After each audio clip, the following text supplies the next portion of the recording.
we recording? So this is Accelerate and Grow episode number 6. Something. I don't know. Yeah. Yes. All right. So just so you know that it's a close up on you guys. Once you bring Shea in, I'll go to the wide shot and show you all. Okay. Okay, great. All right. Take it away when you're ready. All right. Welcome to the Accelerate and Grow podcast brought to you by Networked Live. I'm Catherine Pierce. This is Tab Pierce. And our amazing guest today is Shea Hillenbrand. And we are so excited to have him join us. Thank you. Yeah. You guys can talk now.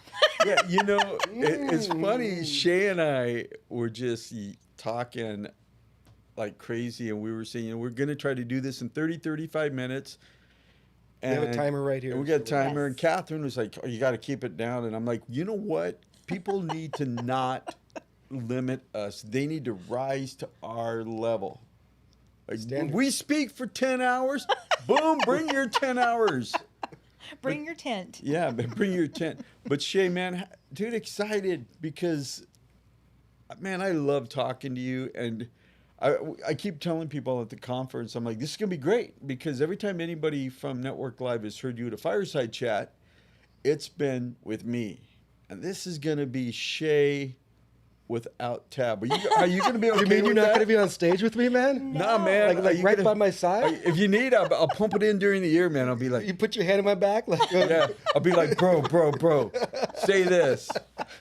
Fantastic. Yeah, man, but we're excited. We're excited to have you here. Got a lot of stuff that like Catherine and I were like, we're talking about the things that we'd love to ask you and to know, because there's so much value that you bring that, we want to kind of hopefully hear some of that.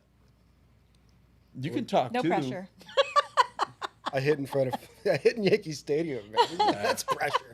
That's what everybody said. I just put on a surprise birthday party for my wife last Saturday. That you didn't invite You didn't us get the to. invitation, Tab? I invited you. did, but I told you not to tell Catherine. I'm really, I got to be selective. So I'm sorry. And they're like, oh my gosh, there's so much pressure, aren't you? I'm like, what do you mean pressure? This is fun. Yes. No big deal. So yeah, when you're in your element and when you're doing what you've been called to do, it's something about inside of yourself that you just get energized, and you just got to tone it down. Yeah. Hey, so I want to jump right in, right? Just jump right in, okay? So the other day I was, I'm a big baseball fan. I wasn't a fan of yours, but I'm a baseball fan. I'm joking, man. But You play me on the video game. I don't play video games. But if I did, I'd play you, man. You know what I'm saying? Because I wouldn't be on it. I'd be like, yeah. I'd have Shea Hillenbrand with Bartolo Colon's body. That's how I'd be like, there's the head, there's the body. But so here's the thing, you always hear about 5-tool players, right? Like, oh, this guy's 5-tool. He's got everything. And 5-tool players, and if you liken it, because not that I was just a tool. I wasn't a 5-tool player, but I might have had 2. But you know what though? That's actually good, right? Even like Chris Carlisle that was here the other day talked about like his box of, like Yeah. like the crayons, man. He's like, everybody got, there's boxes of 250. He goes, I had 8, but I used every one of them like to their extent, like just beat them up. But you hear about that. There's always, and it goes into business too. It's like, 100%. do you have this ability? And there's always these people that are these players that are 5-tool players that disappear, right? And they never make it.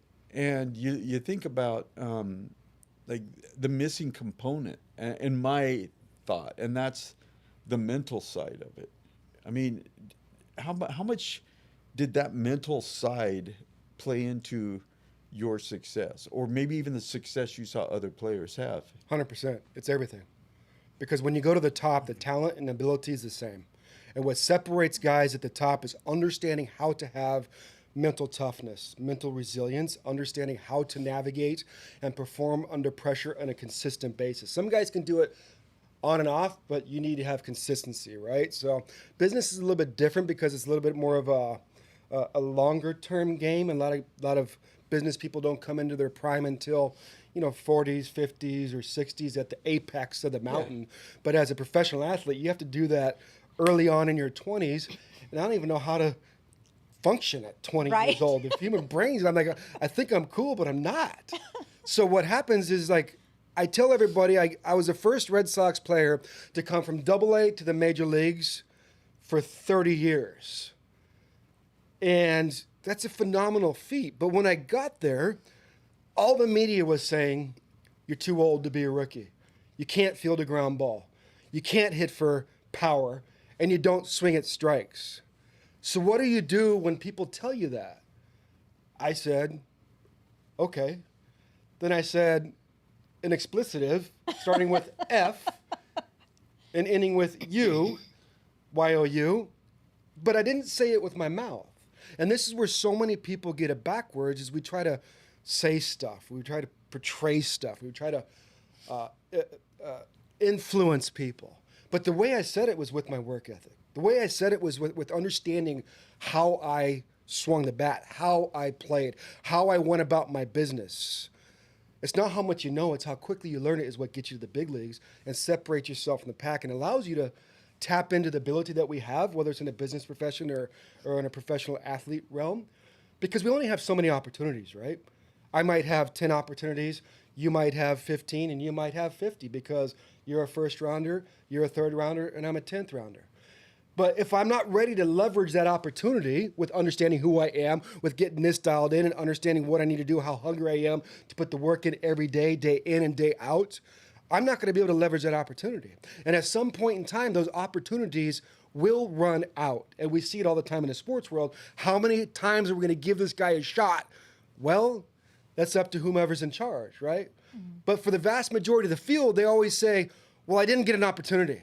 They didn't let me do it.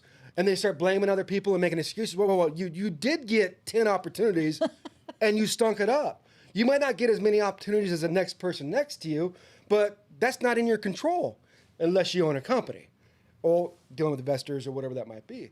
But in my world, it's just like, how did you get there? Well, I got there for one, I love the game.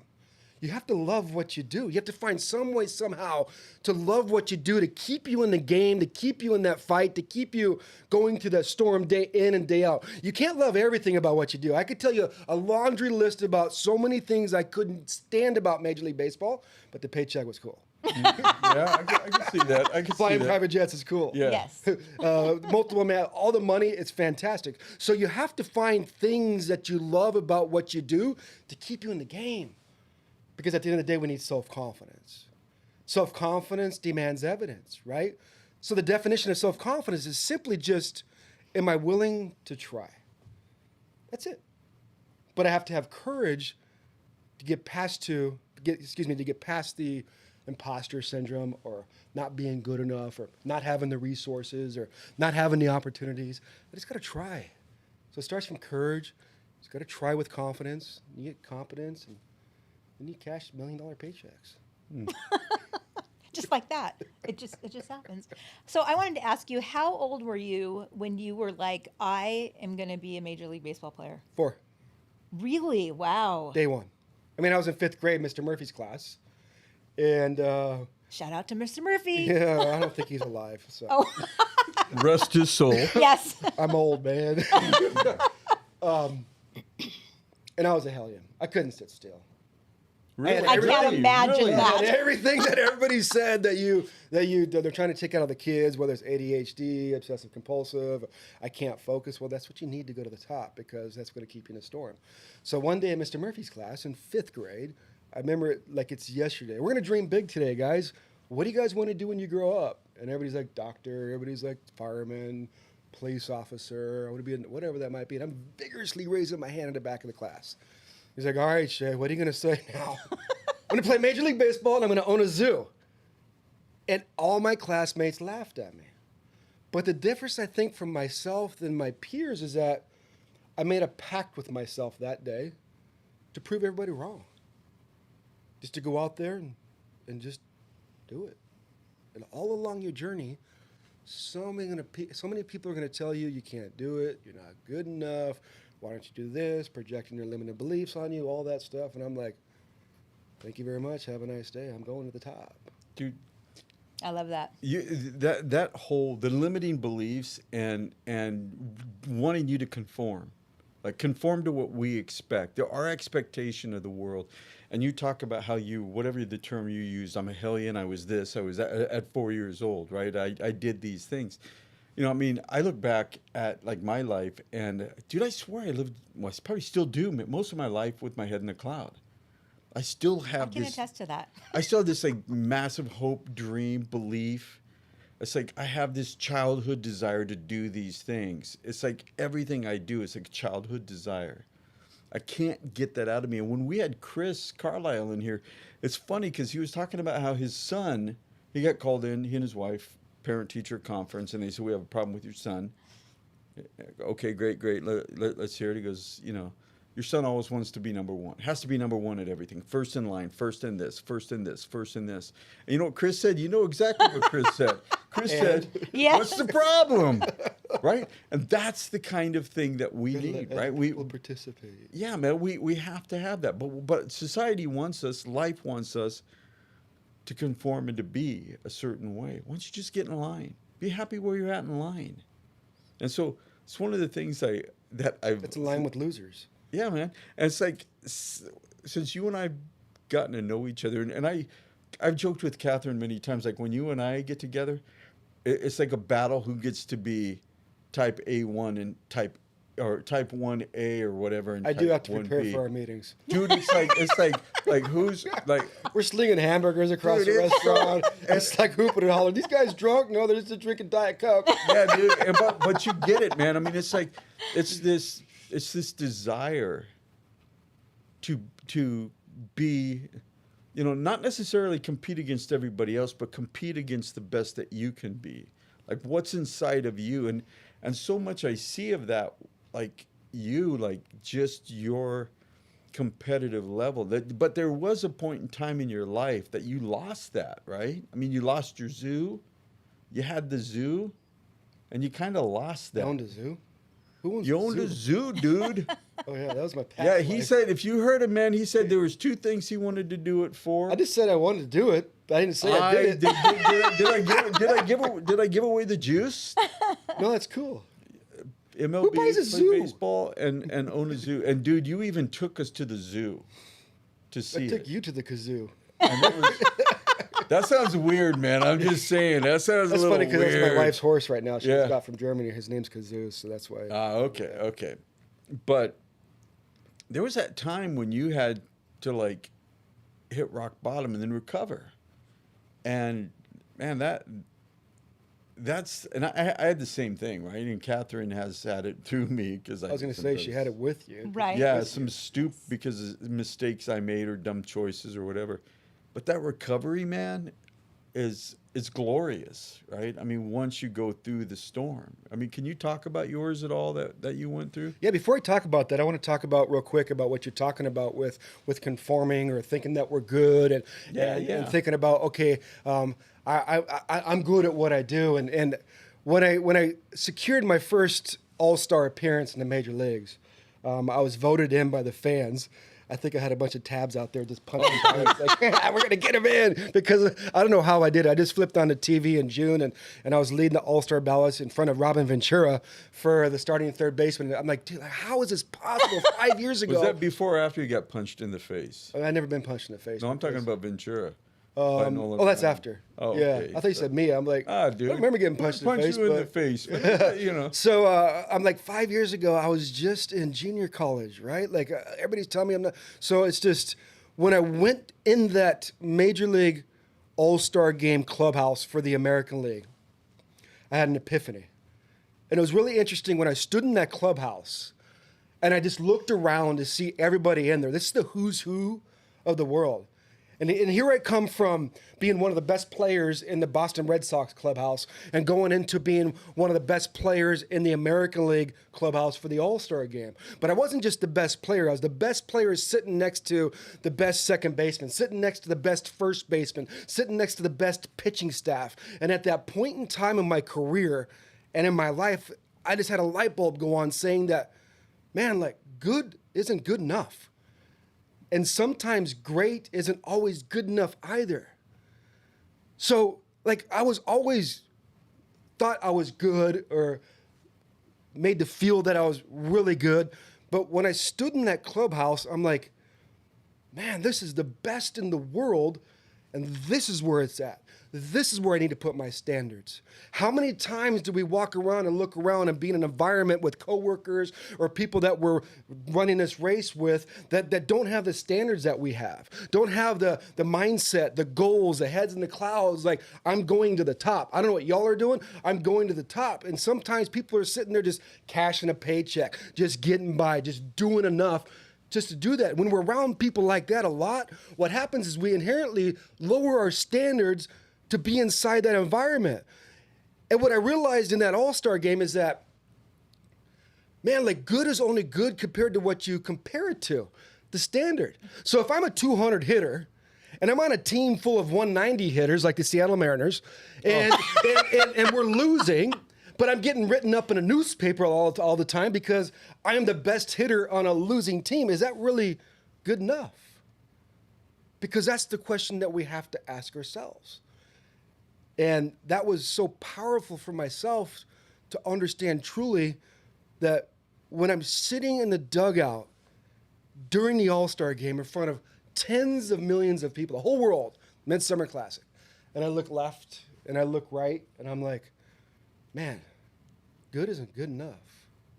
So are we just going to go back after this conference? Are we going to go back after this amazing experience and settle for just being the best in our organization? Or are we going to raise our bar? Are we going to set our standards higher and say, you know what, I'm going to try to tap into even more because that's what I've been created to do? So I always did that, but when I did that, I always had my foot on the gas pedal, nonstop. See, Major League Baseball demands you.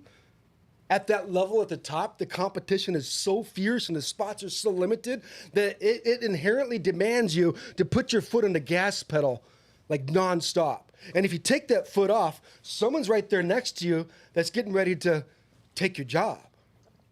So it's just like, I liken it to like a high performance vehicle. I love watching Drive to Survive, Formula One.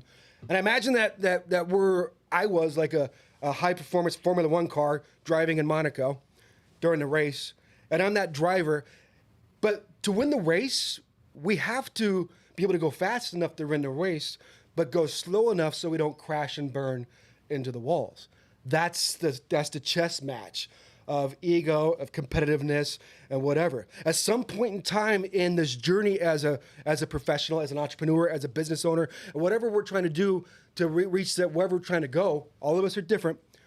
We have to pull off that race track and change the tires and refuel our fuel tank. And I didn't do that. So I'm flying to the All-Star game, my second one, in a Citation 10 private jet, and I'm looking out the window, going to my childhood dream, and I'm like, is this all life has to offer? Is this it? I'm at the top. I'm here. I'm doing it actively, real time. The American dream. I have millions in the bank, on top of the world, crushing it and doing it, and that's the internal battle. I didn't realize at that time I have to take my foot off the gas. And it's all right to do that, because when I do that and do self-care and work on me as a person, not me as a performer, which is really difficult for us men to do because we have to provide and protect and ego and macho, whatever that might be. And I just began to despise the game during my second All-Star game. So in the prime of my career, I didn't realize that I had to take my foot off the gas. I was on that gas pedal nonstop, and I just walked away in the prime of my career. Just vanished. People are like, where did he go? And I just started, that was 07, 2023. Like, that's like 15 years ago. And I'm just now getting back into the game because of what I went through, right? Getting back around baseball and being an asset or someone to be able to help as a resource, because I was kind of good at what I did. But that ultimately led me to the spot to where I crash and burn, and that's where a lot of people do. That's where a lot of people go, is they crash and burn because they don't know how to take that foot off the gas pedal. Dude, so one of the things I talk to people about all the time, and this is just like right along with what you're talking about. You know, people think that the brake pedal is to stop you. The brake pedal is for you to put your foot on it so ultimately you can go faster. The brake, I mean, yeah, you can use, people are going to be like, oh, you can use the brake to stop. And then It keeps put you under in control. park. No, but yeah, it does, man. You tap the brake. You take a break just for a second so you can accelerate and so you can go faster. And people don't realize that. They think, if I tap the brake, I'm stopping. No, you're putting your foot on the brake so you can accelerate and you can go faster.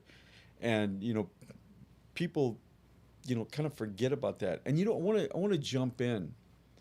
Can we talk about the conference just for a minute? We cool with talking about the conference? Yes. Whatever you want, brother. So here's the thing, and we hear this from people. All right, not a lot, but some of them, they'll say, "Is it just motivational speakers? Is it just And it's not. But one time, and I've said this before, heard this motivational speaker. Catherine and I heard him, and I just remember looking at her, and I'm like, man, I am fired up. I have no idea where I'm going, but I'm excited. And I looked at her, and I said, that's dangerous, because I am aware that I'm motivated, and I don't know where I'm going right now. And so, but a lot of people get motivated, and they get going, and they're going in the wrong direction because they don't have directions. One of the things that I love about you and your motivation is it doesn't come just with motivation. It's motivation, it's action. Every time you talk about it, you're like, you got to do the work. Even like when you talk about, one time, emptying how you empty the garbage. You talk about 100%. You talk about going into the batting cage. You talk about the work that you had to put in. And so it's like, it's one thing to have a belief in yourself, and that's great. We all need that, have that mindset, but that work ethic, right? And so those are two components. The third one, and maybe you could talk about it, is how does a person get direction? And I know I said I want to talk about the conference, right? And I do, but how are you going, like when you get into the conference and when you talk there, how are you going to go about like impacting all these people? That's a hell of a long-winded way to get around to that. It's a good question. I leave that up to God. However he leads me, right? So all I can do is prepare, and whatever needs to be said will be said. I have an outline. I have a structure of what I want to say. But at the end of the day, we all need self-confidence. I see it all the time, self-confidence. I don't have the self-confidence. I have imposter syndrome. I have self-doubt. We all have self-doubt. I walked a home plate over 3,000 times, and every single time I was nervous. I was full of fear. I just knew how to manage that. I knew how to control that and use that terminology from fear or anxiety or anxiousness to excitement, right? So the biggest thing is self-confidence. I see it all the time, self-confidence. Like self-confidence, the definition is simply just, am I willing to try? Am I willing just to try to do something? But for myself, of what guides me is I sit quietly with myself, and that next right step will be revealed. But we're so distracted with so many things going on out there, and our cognitive thinking is astray, and our focus is just all spanned with social media, all that stuff, and I'm trying to keep up with somebody else, and I'm trying to do this, and I'm trying to do that. What have you been put here to do? Right? Like, what have we been put here to do? And once you discover that, once you start uncovering that, and once you start working towards that, more will get revealed to you. Right? So many of us, they want other people to guide us, but how do I know where you need to go? That comes from inside. So it's all about mastering the internal game. It's about getting out of your own way to reveal your gifts and your talents and your vision and your purpose and your dreams to you. Because I know we've all been given that for us to pursue. And for someone sitting here that accomplished both my childhood dreams of playing Major League Baseball and owning a zoo, that couldn't be the furthest thing from what I was supposed to do. Right? But once you start discovering and doing the internal work of who you are, then everything changes. So it comes down to, who are you? And when I ask that question, I'll ask it to the audience. So I hope hopefully the person I ask isn't watching this. It's like, who are you? And every single time, I'm a mom, I'm a business executive, I have 3 kids, I have a dog. No. That's what you do. Who are you when you change each one of those hats? Are you happy? Are you joy? Are you peace? Are you patience? Are you kindness? Are you gentleness? Are you goodness? Are you faithfulness? Fruits of the Spirit? Yeah, I'm a Christian. So it's just like, who are you? And the hardest thing for us to do is to look in the mirror and see who's staring back at us. And I have the goosebumps right now because it's the truth. The closer you get to the truth, the easier it is. And so many of us, there's 7 steps to this, or 3 steps to this, or 4 steps to this. That's just to sell a program. Who the flip are you? And once you start to go on that journey and be authentic and real with yourself, not with the world, authenticity, vulnerability, all that's just garbage. That's just like a ploy just to say, you know what, I'm transparent. No, you're not. Once you get transparent with yourself and vulnerable with yourself, say, you know what, I've lied to people. I've treated people like crap. I'm on my third marriage. I've ruined everything in my life.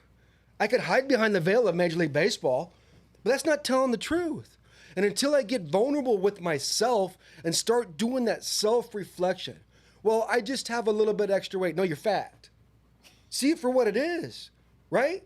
And then once we can see it for what it is, then we have a baseline. Okay, what's my next right step with this area of my life? I say it's your personal life, which is you. Your private life, being a professional athlete, your interpersonal relationship, that's your private life. You could talk crap about me all you want, but my wife and my kids, that's your private life.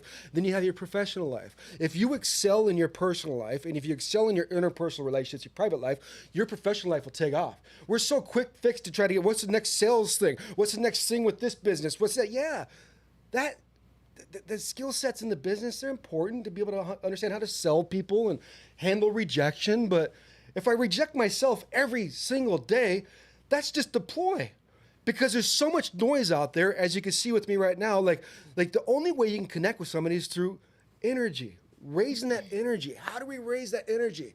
Saying the truth and believing in what you're saying. That's what people are searching for. And if you lead with love, you have to connect with a higher source. Have something, and everybody defines that differently. There has to be a higher source because you're a spiritual being. Then you have to love yourself. And once we love ourselves and get connected with that, now we have intentionality behind what we do. So everything that I do now, I do the same thing I did when I was playing Major League Baseball, but I didn't love myself. I hated myself. I didn't love the game. I hated the game. I didn't love people. I hated people, because the story that I told myself every single day, you're not lovable, you're not good enough, and your dad doesn't love you. And we won't have to go into that. But that's the intentionality. We've been created to serve people. If you want to separate yourself and your business and your service or your product, serve with intentionality, because there's a law of attraction. What you give out in the world, it'll come back to you. And I gave a lot of crap out to the world out of a survival state. I was an a-hole when I played, and I'm embarrassed. I'm humiliated. It's hard for me to say that, because everybody's like, oh, this Glory Shea, he didn't know. I was a piece of crap, man. So that's what really led to me. I got to keep my foot on the gas because I'm a piece of crap. I got to prove this out there. If I just prove this, I'll be good enough. No. Who are you? Correct? Yeah. And then once you serve with intentionality, that's when the game changes. That's why your guys' business with Networked Live has grown so quickly. It's intentionality behind what you do. It's it. And we forget that, but it has to start from the inside. And if that's motivation, then that's motivation. If that's inspiration, that's inspiration. If that's aspiration, aspiring to be something greater, however you define it. But there's no, and I do that with baseball, with hitting. I see hitting's hard, but the closer you get to the truth, the easier it is. We make it difficult because we're so far from the truth. We're so far disconnected, and we can hide behind all this stuff. And that's what I did on top of the world with $20 million. It's sick. It's a crummy place to live.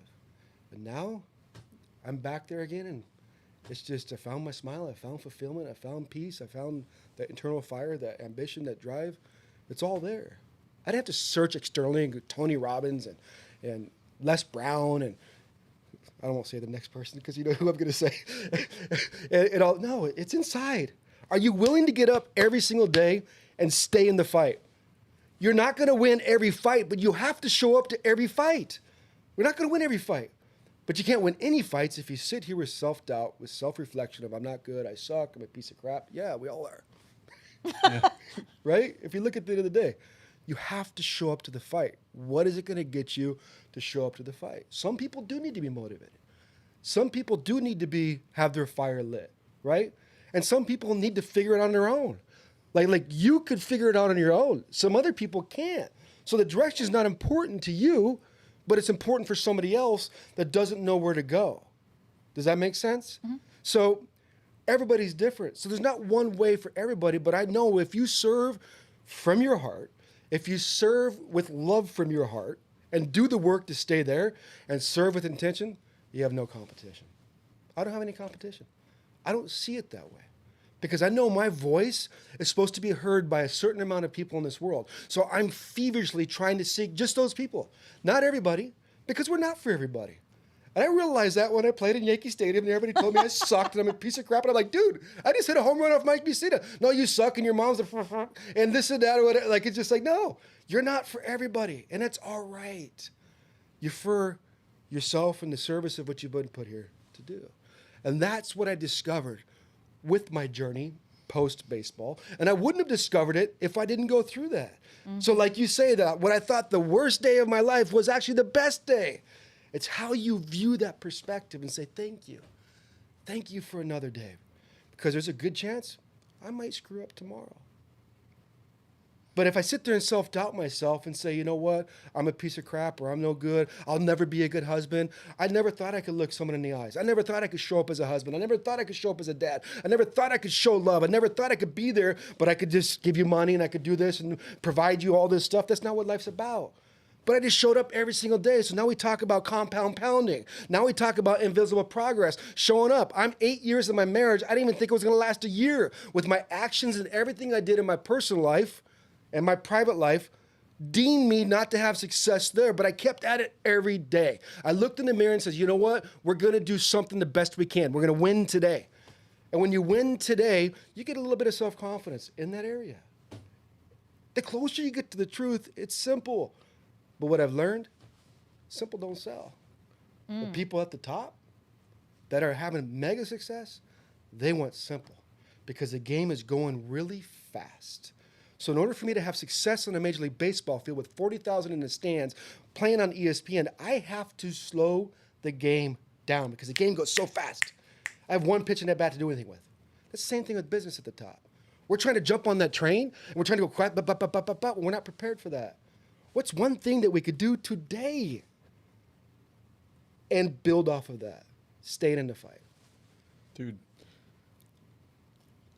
so much value there. And we're just about out of time, but I want to talk about one. Yeah, I know, man, already. Sorry. No, dude, don't be. No, this is fire, This is man. great. But there's one thing that you said, and I think the one thing that you said that I think back about how it relates to the conference and what we're trying to create there. So much of what people that goes on in people's minds is I don't need training.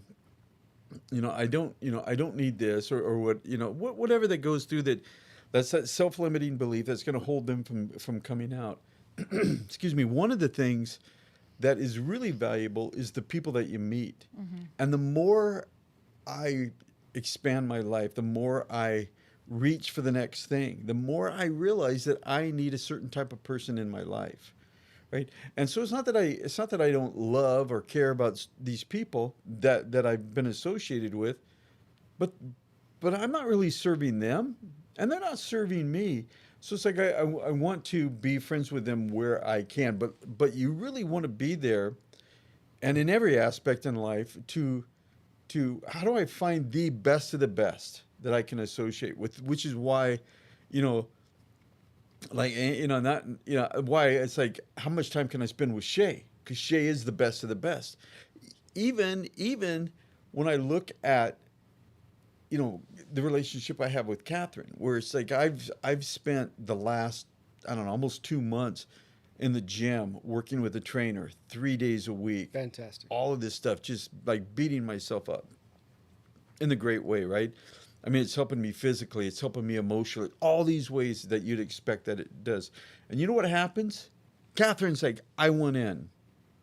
I want to go to the gym 3 days a week. I want to do this. I want to do that. And the reason why I say this She doesn't have to. No, she Oh, doesn't. no, she does have to. No, she doesn't have to. But there's this.